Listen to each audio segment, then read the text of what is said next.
Hey guys, NV here. In this video, I'm going to show you how to make another custom brush, but this time we're going to mask out an element of an image and make it our custom brush. Now, I already have an image in Photoshop, so we're going to go straight in there. Now, let's say we want this moon as our custom brush and nothing else, such as the background. Okay. But I want to do two of these, one for black and another one for white. Okay. So I'm going to go ahead and duplicate the background layer. Just click and drag it down to the new layer icon. I'm going to name this moon. And I'm going to duplicate this one. And I'm going to say white. Okay. I'm going to go ahead and uncheck the for white one. Select this one here. And we're going to tap the B key on our keyboard. We're going to take the brush tool and make sure it's just default. I want to size it up a little bit considerably. Let me zoom in here. And I want to try to get it pretty much the size of the moon. And I want the hardness to be I want the hardness to be way up there. I'm going to say about 90. And I'm going to use my open bracket. Nope, it's not going to let me. Never mind. Oops. So what I'm going to do is use my up arrow key on my keyboard. There we go. Maybe about right there.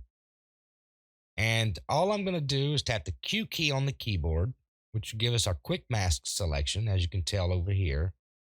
Okay. I'm going to hover right over the moon, try to get it as much as you can of it, and just click. Okay. And go back to my hand tool by tapping the H key. I'm going to zoom out. I'm going to tap the Q key one more time, and now it goes back to normal. And we want to hold Control Shift, tap the I key to inverse the selection. Because if we haven't inversed the selection, let me hide the background layer, and we went ahead and clicked the mask icon, it removes the moon, and we don't want that. So make sure you go to, or you can go to select and inverse it here as well. And now select the mask, and there we go. We just have the moon. That's cool. Select the moon right here, just the image. Just don't select the mask. Make sure you select the image. Go up to Edit, Define Brush Preset. Now, whatever the name of your image is, you will automatically have it. But we're going to name it Custom Brush 2. And we can also put in parentheses or moon, something like that. I'm going to copy that so that way I can apply it later. And click OK, and boom, it already moves to our moon brush. So what I can do is select a white background. Oops, that's not what I wanted. Yeah, white background. I'm just creating a solid color. And I'm going to select this new layer icon, just putting a new layer here, and click. And there's our moon. See that? And you can't change the hardness because it's hard. I mean, it's just as we don't have that option. Change the size of it, obviously. And you can do some really cool things with this, especially some real spacey stuff. And now my brush wasn't 100% in hardness, so you got a little bit of that shadow. That's cool though. It looks pretty cool.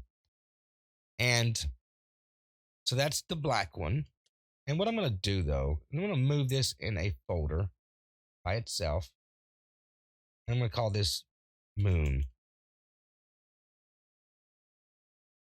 or black, just like that. And now we're going to do the white one. Okay. So I'm going to go ahead and do the same thing. Now I'm saying white, but it'll be able to work on a black background. Okay. Or should. It may go wrong. You never know. So I'm going to go ahead and put we won't have to put a background on this one because this is already dark. So we're going to do the same technique basically. I'm going to zoom in here, tap the Q key on our keyboard, make sure you're on the white moon, tap the B key. Oh goodness, we got to go back to our brush because it changed to the new brush. So make sure I'll go back to our default brush, just like so. And we're going to have to change the size again. I can't remember. I think it was 640 something. Nope, definitely more. And let's make this again about 90. I think that's where I had it. I can't remember exactly. There. I'm just going to call it good. All right. So we have that. I'm going to zoom out and I'm going to tap the Q key again, same method, inverse selection, Control Shift I.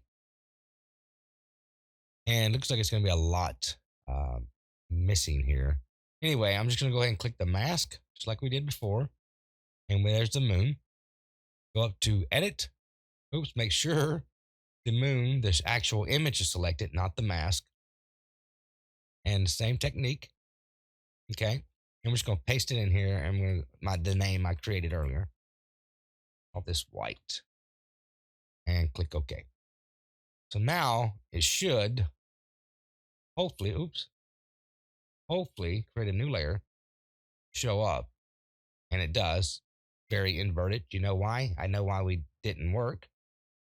So sorry, but mistakes happen. So we're going to delete this one. But let's copy the name first and then delete because we're going to redo it. What I didn't do was invert the selection. So select this image, Control and I, and now it's inverted. Unfortunately, luckily we don't have to redo it. Thank God, our brush itself.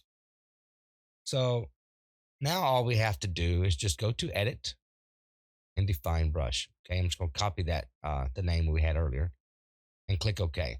Oh boy, forgot we had this selected here. So invert again.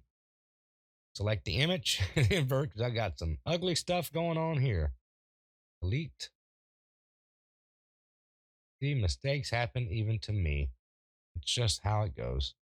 Go back to image and define brush. Now we should have a good brush. There we go. It is a little different, but that's okay.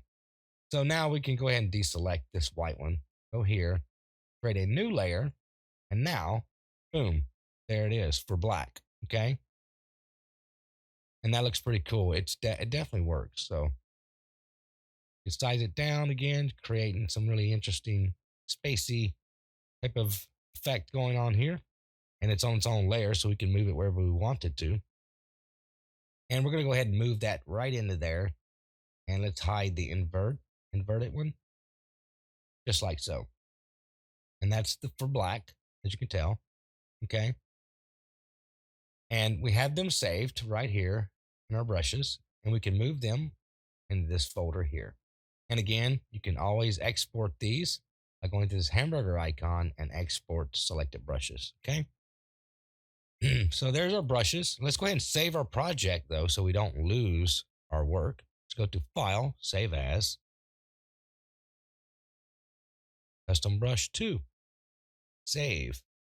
And let's go ahead and save it as an image as well, JPEG. And there you go. And I'm going to go ahead and wrap things up here. And until next time, I will see you in another video.